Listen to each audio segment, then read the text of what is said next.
안녕하십니까. 1968년에 일어난 김신조 사건에 대해서 북한 주민들은 알고 있을까요? 아울러 북한 대남공작기관에서는 어떻게 알고 있을까요? 여러분 궁금하시지 않습니까? 제가 오늘 그 부분에 대해서 좀 말씀을 드리겠습니다. 제가 이제 1981년부터 대남공작기관에서 활동을 하면서 김신조 사건에 대해서 명확하게 북한 공작부서에서 했다, 이런 얘기는 그 누구한테서도 들어본 적은 없습니다. 그렇지만 계속 그 생활을 하면서 요소 그리고 말하자면 부분 그 사건에 대해서 이제 쭉 얘기를 하는 거를 상당히 많이 들었습니다.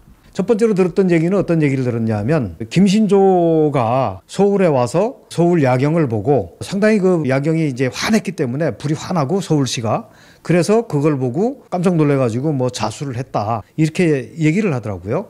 사실 그 북한에서는 청와대 기습이라는 말은 하지 않습니다. 그런데 김일성이 교시한 데는 그 얘기가 나옵니다. 청와대 기습이라는 말은 안 나오는데 어떤 얘기를 하냐 하면, 김일성이 그런 얘기를 해요. 대남 요원들한테 과거에 30여 명이나 되는 특수부대원들이 청와대 앞에까지, 서울 시내 한복판까지 무사히 소리 안 내고 들어간 것만으로도 대단한 거다. 물론 그게 이제 작전이 실패한 건 있지만, 그 작전이라고 하는 거는 청와대 기습 사건이라고 하는 그 작전이라는 얘기는 안 합니다. 그 사건이 실패한 건 있지만 거기까지 들어간 것만으로도 대단한 성과다, 이렇게 얘기를 합니다. 그러면서 대남 요원들이 앞으로도 대규모 인원이 서울 시내 한복판까지 은밀히 침투해서 여러 가지 특수작전을 할 수 있게 준비를 좀 잘 해라, 이런 교시를 해요.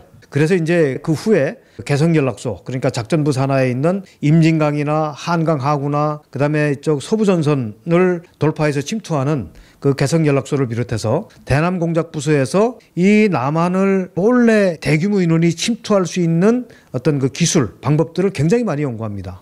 그 중에 하나가 뭐냐 하면 산소통을 메고 들어오는데, 고체 산소통을 메고 들어오면서, 그러니까 산소통이 쬐끔해요, 공기통이. 그런 걸 가지고 장시간 동안 수중으로 들어올 수 있는 그런 방법도 연구를 했고요. 어쨌든 이 많은 인원이 휴전선을 돌파해 들어오든지 말하자면 수중으로 들어오든지 이런 방법들을 굉장히 많이 연구를 합니다. 그리고 이제 어떤 얘기를 또 하냐면, 김신조 얘기라는 말은 안 하는데, 그때 당시에 그 청와대 기습 사건 나왔던 그 무장 공비들이 침투하는 과정에 침투해서 청와대 기습을 못하고, 말하자면 작전을 성공하지 못하고 왜 실패했느냐, 이 얘기를 또 해줘요. 그 실패 원인이 북한에서 제가 이제 교육받은 거는 뭐냐면, 침투 과정에 나무꾼을 발견했는데 이 나무꾼을 교양을 해서 살려줬다 이거예요. 못 사는 사람이고 나무하러 왔는데 형제들이고, 이 사람들을 잡아가지고 교양을 했더니 말을 잘 들을 것 같아서 살려서 내려보냈다. 그랬는데 얘네들이 내려가서 경찰서에 가서 신고를 해서 결국 경찰이 동원되고 군이 동원되고, 그래서 작전이 실패했다.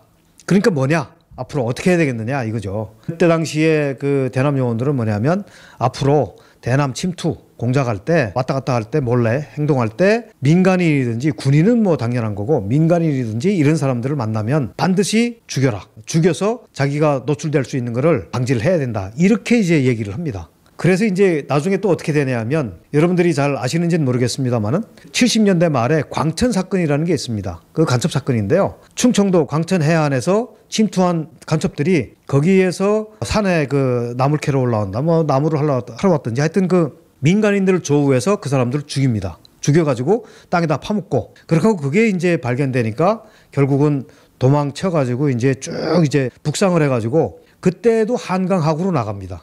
스키스쿠버를 해서 복귀를 하는데, 이제 그 북한에 가서 얘기를 해요. 얘네들이 민간인들 왜 죽였냐 그랬더니, 그 김신조 사건, 말하자면 청와대 기습 미수 사건 당시에 나무꾼들을 살려줬기 때문에, 그래서 실패를 했으니까 자기들은 거기에서 교훈을 찾아서 다 죽였다, 이렇게 얘기를 합니다.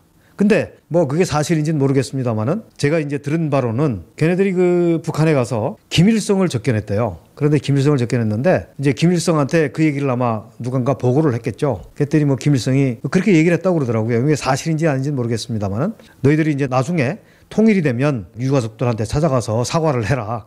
그거는 뭐 제가 봤을 때는 아마 뻥인 것 같은데, 그런 얘기까지 했다고 그럽니다. 그러니까 이게 뭐냐면, 요소에 교육할 때마다 이런 그 부분들을 저희한테 얘기를 해줘요. 말하자면 김신조 사건, 청와대 기습 미수 사건이 북한이 한 거라는 거는 얘기는 안 하는데, 그 과정에 그 작전이 실패할 수밖에 없었던 어떤 원인, 그 다음에 성공을 하기 위해서는 어떻게 해야 되고, 이런 것들을 저희한테 교훈으로 계속 얘기를 해주면서 반복되지 않게 이렇게 이제 하라고 하는데 청와대 기습미수 사건 이거는 이제 나중에 그렇게 되죠. 70년대 초반에 박정희 정권 때 그때 당시에 중앙정보부장이었던 이우락이 평양에 갑니다. 평양에 가서 이제 김일성을 만나는데 그 당시에 뭐 김일성이 이우락 정보부장한테 그런 얘기를 했다고 그래요. 자기는 뭐 허락한 적이 없는데 군벌 관료주의자들이 모험을 하느라고 그런 그 청와대 기습을 이제 시도를 했는데 그 부분에 대해서는 뭐 나는 몰랐지만 유감을 뭐 표시한다 이런 식으로 뭐 사과를 했다고 그러는데 사실은 뭐 제가 봤을 때는 사과도 아니고 그리고